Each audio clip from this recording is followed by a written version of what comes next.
The junk habits of adults raised by narcissistic parents. Uncover the truth. Growing up with a narcissistic parent leaves marks, unseen but deeply felt. For adult children of narcissists, these marks manifest in behaviors that trace back to the chaos of their upbringing. The volatile outbursts, the suffocating self-centeredness, the glaring absence of empathy. These learned traits and mannerisms often feel less like habits and more like survival instincts, etched into the psyche from years of navigating a minefield. Take, for example, the asterisk apology reflex asterisk.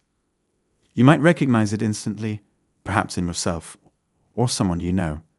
It's that knee-jerk reaction to apologize for anything and everything, even when no fault exists. Why does this happen? Because growing up, avoiding conflict often meant walking on eggshells, appeasing at all costs. I've been there. I remember apologizing profusely for things as absurd as the weather not cooperating with a church outing.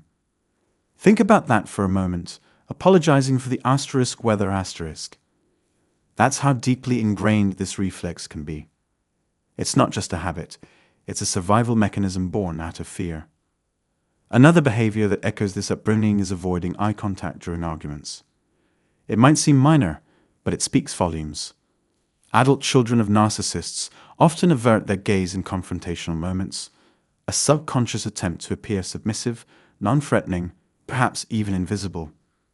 As children, looking directly at a raging narcissist could be interpreted as defiance, a trigger for further wrath. So the eyes drop, the confrontation is endured, and the habit becomes second nature. Then there's asterisk selective mutism in groups asterisk. Imagine sitting in a room full of people, a conversation buzzing around you, yet feeling paralyzed to speak. For many adult children of narcissists, this silence isn't by choice. It's a defense mechanism. When personal topics arise, the fear of judgment or ridicule looms large, a ghost of past experiences where vulnerability was met with belittlement or dismissal. I've seen this countless times in therapy groups I've facilitated. Individuals resisting participation, their anxiety palpable. I get it because I've been there too. I've walked out of group sessions, unable to bear the imagined weight of others' judgments, every glance feeling like a spotlight on my flaws. One of the more peculiar habits born from this upbringing is the compulsion to asterisk over-explain simple decisions asterisk. Picture this. A boss casually asks, "Are you taking Thursday off?" A straightforward, "Yes, that's the plan," would suffice. But for an adult child of a narcissist, that answer often spirals into a lengthy justification. Why they're taking the day off, how it won't inconvenience anyone, why it's necessary. It's not just over-explaining, it's overcompensating, a reflex developed after years of having to defend even the smallest choices to a controlling parent. These behaviors, while frustrating and sometimes bewildering, are not random quirks. They are the echoes of a childhood spent navigating the unpredictable waters of a narcissistic parent's world. They reflect a life where self-preservation often meant apologizing too much, speaking too little, and justifying everything. If you recognize these patterns in yourself, take heart. These are not flaws, they are scars from battles fought in silence. And scars, while they mark us, also remind us of our resilience. Understanding where these habits come from is the first step toward loosening their grip and reclaiming your voice, your decisions, and your peace. Another strange but deeply ingrained habit many adult children of narcissists carry is the need to be asterisk the fixer asterisk, always stepping in, smoothing things over, solving problems that aren't theirs to solve. Sound familiar? This role doesn't come out of nowhere. It's born in the chaos of a narcissistic household, where mediating family conflicts or cushioning the emotional fallout of the narcissistic parent's behavior often became a survival strategy. Imagine this. Your narcissistic parent lashes out, maybe humiliating a sibling or causing a scene at a family gathering. As a child, you step in, placating, apologizing, making excuses, not just to calm the storm, but because you feel it's asterisk your responsibility asterisk to hold the family together. Fast forward to adulthood, and the script doesn't change much. You find yourself playing therapist, mediator, or peacemaker in relationships, workplaces, even among strangers. Why? Because deep down, the shame and guilt of your upbringing whisper that it's your job to fix things, to be good enough, to keep the peace. And then there's the struggle with boundaries or lack thereof. How many times have you wanted to say no but didn't? Or set a boundary too late, only to have it ignored? If you grew up in a household where boundaries were non-existent or constantly violated, this won't surprise you. Personal limits were never modeled, let alone respected, so now the very concept feels foreign, even daunting. But here's the truth: boundaries are your responsibility, not anyone else's. It's not just about saying, "This is my line." It's about enforcing it with action. For instance, if someone disregards your boundaries, you can't force them to comply, but you can control how you respond. Whether that means limiting contact or walking away altogether. The power lies in knowing you're worth protecting. Let's talk about reactivity too, that all too familiar tendency to overreact to minor provocations. Ever find yourself snapping at someone over something trivial or spiraling into frustration when a situation feels unfair? That heightened sensitivity isn't random. It's a remnant of a childhood spent tiptoeing through the minefield of the narcissistic parent's volatile emotions. Growing up in a home where drama ruled and emotional eruptions, where the norm conditions you to respond defensively, as if every small incident is a threat. But here's the thing: those reflexive reactions aren't they're echoes of your past. You have the power to pause, to breathe, and to untangle yourself from the emotional roller coaster your upbringing put you on. It's hard work, but it's the kind of work that leads to freedom. Freedom to become the version of yourself that isn't defined by the chaos you grew up in. And perhaps the most perplexing pattern: the pendulum swing between feeling utterly small and insignificant, or inflated with exaggerated self-importance. Do you ever catch yourself thinking, "Dead matter. My voice doesn't count.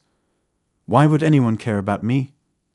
Those are the whispers of insignificance, rooted in years of being dismissed or overshadowed by a narcissistic parent. On the flip side, maybe you felt a need to overcompensate, to act larger than life, more important than you truly feel.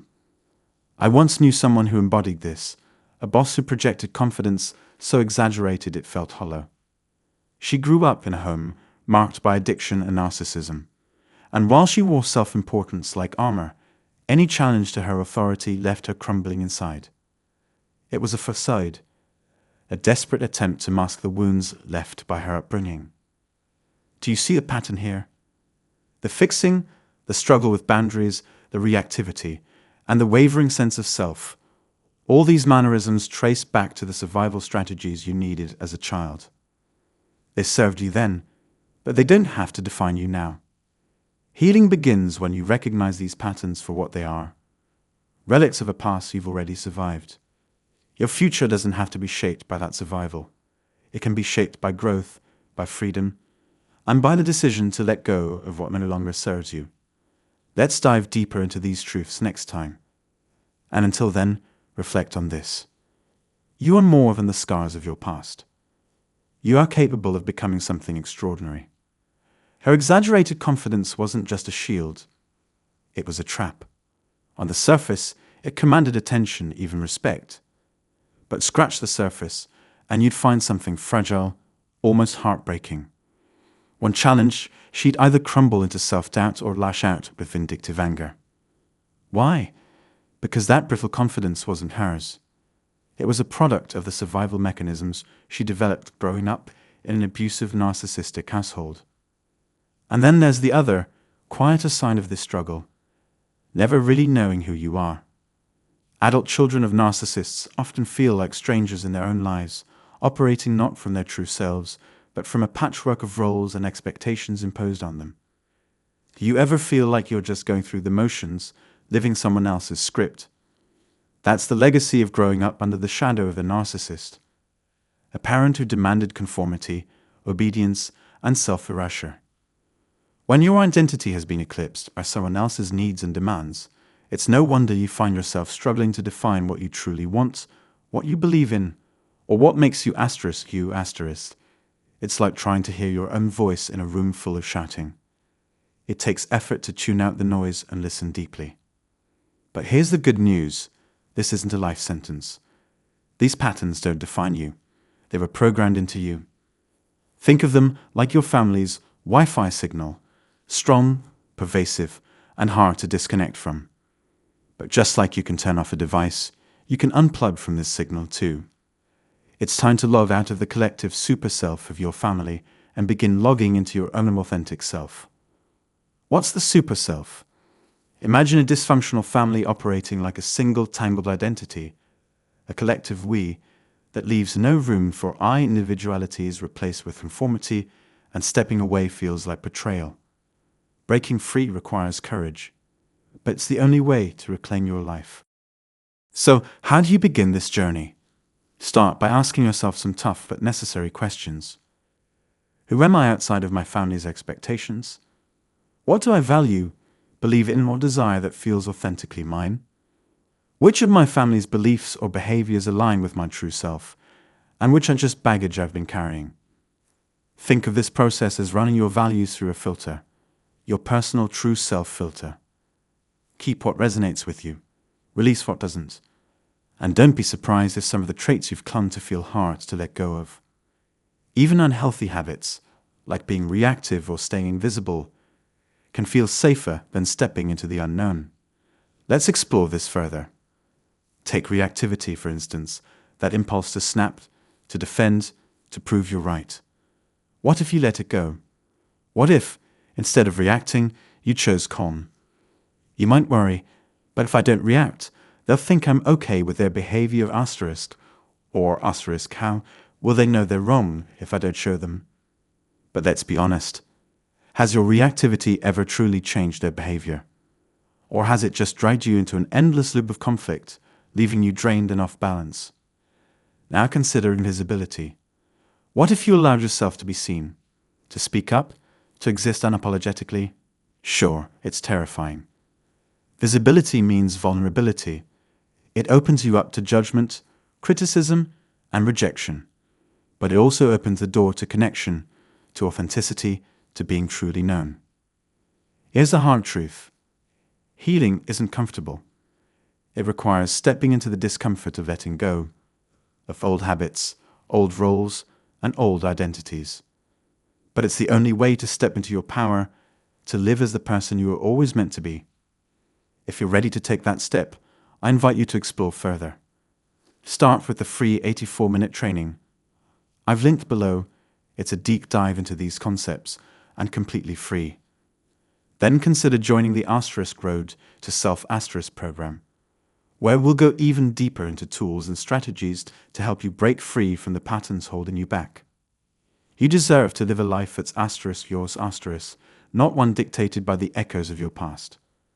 So, take a breath, take a step, and start the journey. You're worth it.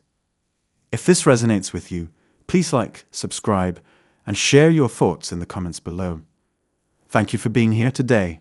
Stay wise, stay brave, and stay true to yourself.